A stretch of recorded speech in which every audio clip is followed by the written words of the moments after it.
நினைத்தேன் வந்தாய் சீரியலோட ரிவ்யூ தான் பார்க்க போகிறோம். வாங்க பார்க்கலாம். அதுக்கு முன்னாடி நம்ம சேனலை லைக் அண்ட் சப்ஸ்கிரைப் பண்ணிவிடுங்க.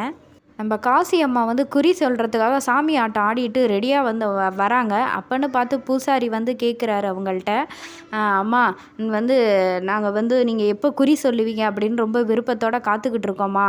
நீங்கள் வந்ததில் எனக்கு ரொம்ப சந்தோஷமா அப்படிங்கிற மாதிரி சொல்கிறாங்க. இந்த ஊர் மக்களுக்கு வந்து நீங்கள் குறி சொல்லணும், எல்லாருக்கும் வந்து நல்லா செழிப்பாக இருக்கணும் அப்படிங்கிற மாதிரி சொல்கிறாங்க. அதுக்கு வந்து காசி அம்மா சொல்கிறாங்க, நான் வந்து இந்த ஊர் மக்கள் வந்து எங்ககிட்ட குறி கேட்குறதுல எனக்கு ரொம்ப வந்து சந்தோஷமாக இருக்குது. நான் சொல்கிற குறி வந்து இவங்க வந்து எல்லாம் கேட்டு நல்லபடியாக நடக்கணும்.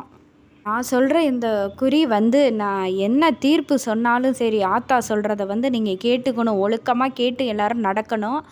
அதுக்கு மாரி வந்து நீங்கள் அதுக்கு மாறாக எதுவுமே செய்யக்கூடாது அப்படிங்கிற மாதிரி சொல்கிறாங்க. அதுக்கு பூசாரி வந்து, ஆத்தா நீங்கள் வந்து குறியை சொல்லுங்கள், நீங்கள் சொல்கிற குறியை தான் நாங்கள் எல்லோரும் கேட்போம்.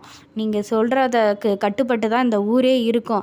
கனகவள்ளி அம்மா வந்து அவங்க குடும்பத்தோட வந்து உங்கள்கிட்ட குறி கேட்குறதுக்காக காத்துக்கிட்டு இருக்காங்க, அவங்களுக்கு சொல்லுங்கள் அப்படின்னு சொல்லும்போது காசி அம்மா வந்து கனகவள்ளிகிட்ட சொல்கிறாங்க, நீங்கள் வந்து இங்கே குறி கேட்டு வந்திருக்கீங்க, நான் வந்து இந்த குறியில் வந்து ஆத்தா என்ன சொல்லுதோ அதை நீங்கள் அதுபடி தான் செய்யணும். அப்படி இல்லைன்னு சொல்ல இந்த கோயில் பக்கமே நீங்கள் வரக்கூடாது, உங்களுக்கும் இந்த ஊருக்கு எந்த உறவும் இருக்காது அப்படிங்கிற மாதிரி சொல்கிறாங்க. இதுக்கு கட்டுப்பட்டு கேட்குறதெல்லாம் கேளுங்கங்கிற மாதிரி சொல்கிறாங்க. அப்பன்னு பார்த்து எழில் வந்து கேட்குறாரு, நான் வந்து இவளை வந்து கல்யாணம் பண்ணிக்க எனக்கு சுத்தமாக விருப்பம் கிடையாது, நான் எனக்கு கல்யாணமே வேண்டாம் அப்படிங்கிற முடிவில் இருந்தேன். ஆனால் என் முடிவை வந்து நான் மாற்றிக்கிட்டேன்னா அது மனோவுக்காக தான் மாற்றிக்கிட்டேன். என்னால் அவள் வந்து என்னை கேர் எடுத்து பார்த்துக்கிட்டு ரொம்ப சிரமப்படுறா அப்படிங்கிறதுனால தான் நான் அவளை கல்யாணத்தை பண்ணிக்கிறதுக்கு ஒத்துக்கிட்டேன். ஆனால் வந்து அந்த மண்டபத்தில் வந்து என்னை ஏமாற்றி வந்து தாலி கட்டிக்கிட்டா அப்படிங்கிற மாதிரி சொல்கிறாங்க. அதுக்கு வந்து காசி அம்மா சொல்கிறாங்க, முதல்ல வந்து உன்னோட மூத்த மருமகளை வந்து இங்கே கூட்டிகிட்டு வந்து என்கிட்ட வந்து ஆசீர்வாதம் வாங்கி தான் நான் குறி சொல்லி தான் நீ வந்து கல்யாணமே பண்ணி வச்ச, அப்படியா கனகவள்ளி? அவள் வந்து இது மாதிரி பாதியிலே போகணுங்கிறது அவளோட விதி, அதனால தான் அவள் போயிட்டா அப்படிங்கிற மாதிரி சொல்கிறாங்க. அதுக்கப்புறம் வந்து சுடர்கிட்ட வந்து கேட்குறாங்க, சுடர் நீ ஏன் இப்படி பண்ண, நீ செஞ்சது சரியா, இப்படி ஏமாற்றி ஒரு கல்யாணத்தை பண்ணிக்கிட்டே எதுக்கு பண்ண அப்படிங்கிற மாதிரி கேட்குறாங்க. மனோகரிலாம் ரொம்ப சந்தோஷமாக இருக்காங்க, ஏதோ பிரித்து விட தான் போகிறாங்க அப்படிங்கிற மாரி. என்ன நடந்துச்சு உங்கள் கல்யாணத்தில் அப்படிங்கிறத நான் சொல்கிறேன் அப்படின்னுட்டு ஒரு நிமிஷம் வந்து அவங்களுக்கு அந்த நினைவெல்லாம் வருது. இந்து வந்து சுடர் உடம்புல பூந்து மணவறைக்கு வந்து தாலி ஏறினதை அது எல்லாமே வருது. அதுக்கப்புறம் வந்து சொல்கிறாங்க, இங்கே பாரு வந்து இந்த ஜென்மத்தில் வந்து உனக்கு சுடர் தான் வந்து உனக்கு பொண்டாட்டியாக அமையணுங்கிறது விதி. இந்து வந்து பாதியிலே அவள் முடிஞ்சிருச்சு அப்படிங்க. நான் இந்து வந்து நல்ல பொண்ணு தான், ஆனால் வந்து அவளுக்கு ஆயுசு வந்து இல்லை. இந்த குடும்பத்துக்கும் சரி எழிலுக்கும் சரி அவள் வந்து பொருத்தமாக தான் இருந்தாள். ஆனால் இனிமேல் வந்து சுடர் தான் வந்து அந்த குழந்தைங்களுக்கெல்லாம் அம்மாவாக இருப்பாள். எழிலோட பொண்டாட்டிங்கிற ஸ்தானத்தில் வந்து சுடர் தான் இனிமேல் இருக்கணும். நான் சொன்னதை வந்து மீறி நீங்கள் எதுவும் செய்யக்கூடாது அப்படிங்கிற மாரி சொல்கிறாங்க. இது எல்லாமே வந்து ஒரு ஆத்மா செஞ்ச வேலை தான் இது. இந்த பொண்ணு மேலே எந்த தப்பும் கிடையாது, அவள் சொல்கிறது எல்லாமே உண்மை தான். அவளுக்கு வந்து இந்த கழுத்தில் தாலி ஏறினது கூட அவளுக்கு தெரியாது அந்த நிமிஷம் வரைக்கும் என்ன நடந்ததுன்னு.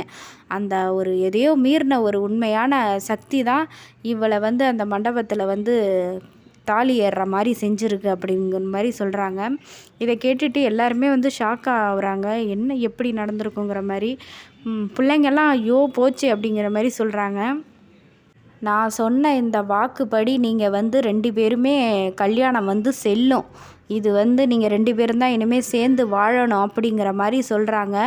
அதுக்கு எழில் வந்து என்னாலலாம் முடியாது, இவ கூட வா, நான் வாழவே மாட்டேன் அப்படின்னு சொல்கிறாரு. அதுக்கு காசி அம்மா சொல்கிறாங்க, இங்கே பாரு எழில், நீ இவ கூட வாழலன்னு சொன்னால் இந்த குலதெய்வ கோயிலுக்கு நீ வரக்கூடாது. இந்த ஊருக்கும் உங்களுக்கு எந்த ஒரு சம்மந்தமும் கிடையாது. நீங்கள் இப்படி திரும்பி பார்க்காம போயிடுங்க, காசை வெட்டி போட்டுட்டு போயிடுங்க. அப்படி இல்லை உறவு வேணும் அப்படின்னு நினச்சிங்கன்னா இந்த காசை வந்து உண்டியலில் போடு அப்படின்னு சொல்லி காசை எடுத்து எழில்கிட்ட கொடுக்குறாங்க. எழில் வந்து வச்சுக்கிட்டு அப்படி நிற்கிறாரு. கனகவள்ளி அம்மா வந்து கொண்டான்னு சொல்லி வாங்கிட்டு போய் உண்டியலில் போட்டு அதை வந்து ஏற்றுக்கிறாங்க. ஏற்றுக்கிட்டோன்னே குறியெல்லாம் சொல்லி முடிச்சிடுறாங்க. அப்புறமா வீட்டுக்கு போயிடுறாங்க. ஆசீர்வாதம் பண்ணுறாங்க 2 பேரையுமே. ஜோடியாக வந்து ஆசீர்வாதம் வாங்கிக்கிறாங்க காசி அம்மாட்ட எழிலும் சுடரும். வீட்டில் போனோன்னே எல்லா பிரச்சனையும் முடிஞ்சிருச்சுல்ல, இனிமே வந்து பொங்கல் வைக்கிற வேலை இருக்குது அப்படின்னு சொல்லி காசி அம்மா பொங்கலுக்கு வைக்க ஏற்பாடு செய்கிறாங்க. சுடர் வந்து பொங்கல் வைக்கிறாங்க. 2 பேரும் சேர்ந்து தான் வைக்கணும், எழிலும் சுடரும் தம்பதிகளாக தான் வைக்கணும் அப்படின்னு சொல்லிட்டு எழிலையும் சேர்ந்து வைக்க சொல்கிறாங்க. அவர் அரிசி, சர்க்கரை இதெல்லாம் எடுத்து கொடுத்து பொங்கல் வைக்கிறாங்க. வச்சு முடித்தோன்னே கோயிலில் வச்சு இதெல்லாம் படைக்கணும் அப்படின்னு சொன்னோன்னே படைச்சிட்டு, நீ வந்து விளக்கேற்றுமா, நீ வந்து ஆரத்தி காட்டு அப்படிங்கிற மாதிரி சொல்கிறாங்க. சுடர் வந்து சாமி கும்பிட்றாங்க. அதுக்கப்புறம் வந்து மறுநாள் ஆகுது. அப்போ வந்து கனகவள்ளி பாட்டி வந்து சுடரோட காலுக்கு வந்து மருந்து போட்டுட்ருக்காங்க. இதை வந்து காசி அம்மா வந்து பார்க்குறாங்க. பார்த்துட்டு, என்ன கனகவள்ளி, நீ இந்த வேலையெல்லாம் எதுக்கு செய்கிற அப்படின்னு சொல்லி கேட்குறாங்க. எங்கே அந்த எழில காணோம், அவன் தானே அவன் பொண்டாட்டிக்கு செய்யணும், நீ எதுக்கு செய்கிற அப்படின்னு சொல்லி கேட்குறாங்க. அப்போ எழில கூப்பிட்றாங்க. கூப்பிட்டு, இங்கே பாரு, நீ தான் இதெல்லாம் செய்யணும், அவளுக்கு வந்து ஏற்ற மாதிரி பொருத்தமாக நீ வந்து மருந்து போட்டு விடு அப்படின்னு சொல்லி சொல்கிறாங்க. அதோட இந்த ரிவ்யூ முடியுது.